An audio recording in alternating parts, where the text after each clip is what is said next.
There is a saying, you want to go fast, but for a shorter distance, go alone.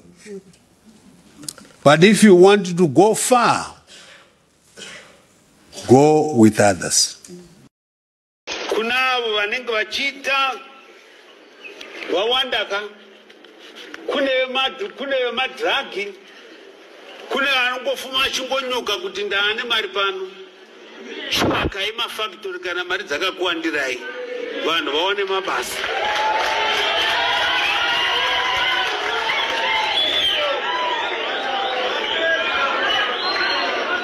Chivakai mafactory acho kuti vanhu vaone chi? Mabasa. Asi ndoda kuti kwamuri imi vechidiki,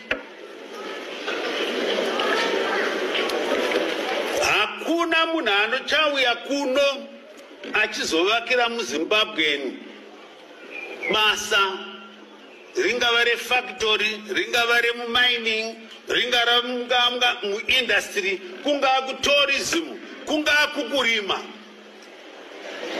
Ari kutouya kuzoswa kutorera zvinhu zvakachenda kusha kwake.